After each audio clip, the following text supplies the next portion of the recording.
we've got this tweet from Jonathan Greenblatt. Oh, he runs the ADL, the Anti-Defamation League, CEO of ADL CEO. He tweeted, the post shared in recent days by Black Lives Matter chapters in Chicago and LA and other fringe groups, glorifying the Hamas terrorists who used hang gliders to infiltrate Israel, slaughtering over 1,000 innocents, is beyond sick and twisted. It's anti-Semitic, dehumanizing, and could prompt violence. So just want to point out, they're not hang gliders. They're paragliders. They're different. Hang gliders are the fixed wing glider, and paragliders are parachutes. Have motors. But right, and they have motors. Yeah. But I'm wondering, will the Anti-Defamation League now put Black Lives Matter on their list of anti-Semitic hate groups? They better. And every time I see that, for which I've seen it a few times over the past few days, obviously, it still feels like it's not real because the audacity, how bold it is. Dude, these people are out marching in the streets. There is only one solution. Okay, it's like crazy. Bro. 10 years ago, Occupy Wall Street people were posting on my Facebook, just never forget you're first against the wall. These are people threatening me with death. Yeah. Like this is not surprising that they came out. What is kind of surprising to me, I guess, is that finally this is what broke the machine. Yeah. And now you've got a whole bunch of Democrats being like, whoa, there's like some former Washington Post lady being like, I had never understood that the left was very anti-Semitic, and now I'm starting to see it. Jake Tapper being like, it's a wake-up call for people to realize anti-Semitism on the left. It's like, I don't know. When the BLM people proudly stated on video that they wanted to end Israel, was that not surprising to you? That part. I mean, if you paid any attention, I don't remember her name, but it was the female Black Lives Matter leader. Patrice Cullors. She's been getting in, she's been getting in like semi-cancellations like once a year over the crazy anti-Semitic stuff she says. So that's not surprising. But I think what it takes me back every time I look at this is how there's no room for nuance. Even if they're trying to, with that, I stand with Palestine, as if we don't see that they're standing with Hamas specifically, and it's about the murders. You know, here's a video for all of it. Yeah. I'm not sure who this is. I just quickly searched for it. Lionhearted on Twitter says BLM co-founder Patrice Cullors said exactly where BLM stood on the Palestine-Israel conflict in 2015. Quote, Palestine is our generation's South Africa. If we don't step up boldly and courageously to end the imperialist project called Israel, we are doomed. I mean, like, what does that mean to end Israel? I mean, one thing. I think she spelled it out, right? Yeah, it means one thing. Right? What did they say? One solution? What was that? Yeah, one solution. I would say they're being pretty specific, and you have to believe them. Yeah. This is part of the problem with the oppressor-oppressed Here we go. We'll make sure we get Fox News in there. Here's our source from officially reporting on it. Patrice Cullors. Here's the video. We have I got it right here. Is our generation South Africa. And the other thing I'll say is Palestine is our generation South Africa. And if... Ooh, the audacity. Shut up, dude. If we don't step up boldly and courageously to end the imperialist project that's called Israel, we're doomed. Dude. And I think look, that here's the thing. With South Africa, we were like, everyone must live together in harmony. It's like not gone so well. I mean, Serge knows better than anybody. That's your home country. Yeah. But I will just say, I think a great solution would be, how do we get everyone to live peacefully together? Israelis, Palestinians, whatever. How do we stop the fighting? I don't know if it's possible, but that's what we'll strive for. For her to go on to say, end Israel. Yeah. The purpose of their project is of like their goals are fairly obvious. Yeah. So I don't understand how this is 2015 where a BLM co-founder is saying to end Israel, and the ADL is just now like, oh, heavens me, I can't believe the people that we've supported for a decade are now saying this thing.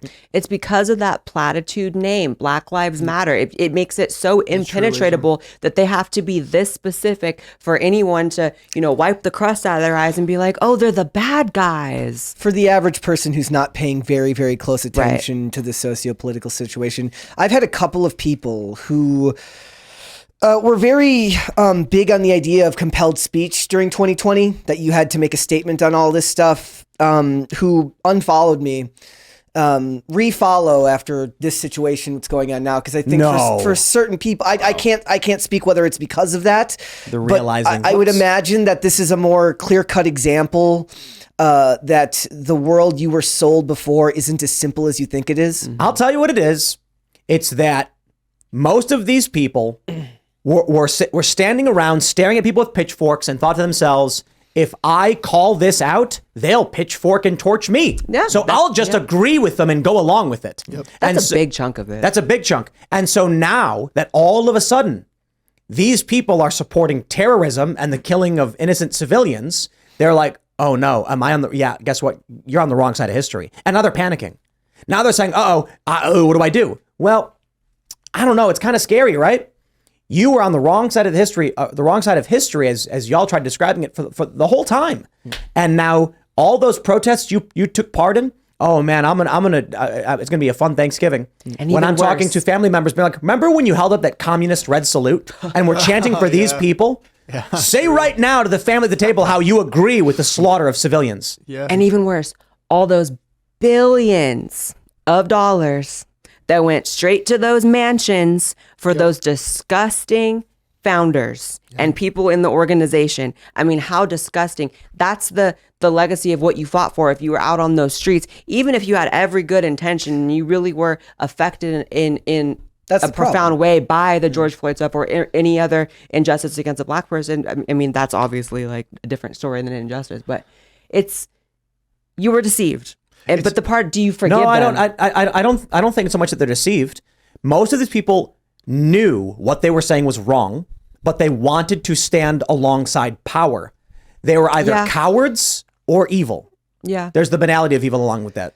I think for some of it, I think a lot of it is just that they're the average person who decided to post a black square or go to these protests. I think it's because they're not looking that closely into it, and they had a very visceral, emotional reaction to what happened. I'm not talking about someone who passively posted it. I'm talking about the people who message you being like, dude, what's wrong with you? Why are you doing this? Yeah. The enforcers. Exactly. These people willfully stood behind evil because evil had power. Yep. Yeah. Yep. And we live in a time where so many people do feel powerless that the idea that you can DM or tell anyone that you know in your life that you are morally superior to them, whether you say that directly, specifically, or just in your actions, you're just an unfollow. It's like people leap at that, And I realized that very clearly when I started my channel talking about politics. It's like I lost every friend I had. I had to get a new friend group, but obviously it was worth it. But people, They weren't your friends. I have friends True. who are still relatively lefty, and they're just like, we're friends. We've been so do friends we for a long forgive time. them when they come around? Because I'm noticing on a lot of issues lately, a lot of people coming around. The trans kid thing is a big deal because I've been ringing those alarms for years, and all of a sudden I have a big uptick in people DMing me. But you know what? Now I'm kind of seeing that was a really bad thing. I forgive them, You do. but I don't trust their judgment anymore. Yes. Yeah, Correct. okay. You forgive them, but you recognize that they're likely going to turn on a dime the moment power Yep. Yeah. an opportunity arises. But the point is, the left was willing to capitalize on cowards who would empower them. And if those cowards are fleeing, then say, okay, fine. If you want to do work, if you got two groups and they're both building castles, and one group flees to you and says, we'll help you build your castle, you say, sure, start laying bricks. But we're going to keep an eye on you because we don't trust you and we think you're evil. Like, you forgive them because you have to give an opportunity to do the right thing. Otherwise, they'll just never come around. But you keep that eye on. But you don't trust them because Yeah. these people are fickle and swayed by power. Easily. Yep. Easily. The COVID thing was a big one because now obviously they really tried in mid-September to kind of see if they could get a foot in again, the establishment. Can we do the masks again? Can we do they were turned down even by college students, which was actually pretty cool. But I posted about that, and it was overwhelmingly this consensus from everyone that, yeah, we should stand against lockdowns again and masks again. And it's so crazy to think there was a time not that long ago where that position was like essentially, I mean, you said that, it's like you were saying the N-word, that you didn't want to put a mask on. It's treated like that. You couldn't have that position. So people do come around, but it doesn't take away that they were complicit when it happened.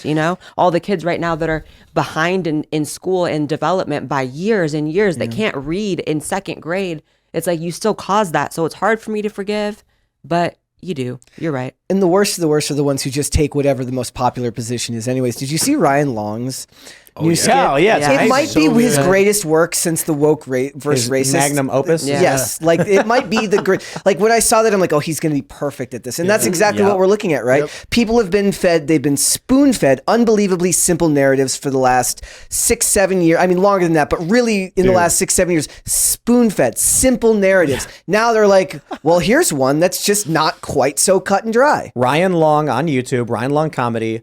Actor doesn't, what is it? It's like actor doesn't know whether to support Palestine or Israel. It's genius. You got to watch it. It's masterfully done. I never miss a stance. He's the best- and then he that's the goes. best quote. It's a sketch, but then he actually goes and asks people. It's like, who are you supporting, Palestine or Israel? I'm like, no, leave me out It's of just it. some guy like eating lunch. The guy's like, yeah, it's complicated. I found this like so interesting that a potential communist revolution in the United States was disrupted by Islamism or whatever you want to call it, by like some external, because people are like Nazism, no communism, Nazism, communism, Nazi, like and then all of a sudden you realize, whoa, aliens are real. Like there's outside forces Wait, to our what? obsessive. Well, alien being outside the system. I mean, it was a kind of tongue-in-cheek joke, but there's some external force that comes in that maybe even is a bigger threat than what you thought your internal conundrum was all over, and then you get this communist. I don't know. I don't want to call Black Lives Matter communist straight up, but you get this. They say they are. Not They have that far. they have They a say lot they of are. there's communist tendencies within it. I see Well, they you say see them Marxist, supporting but- Marxist. It's Let- the let oppressor me- versus oppressed. If you're constantly supporting the oppressed,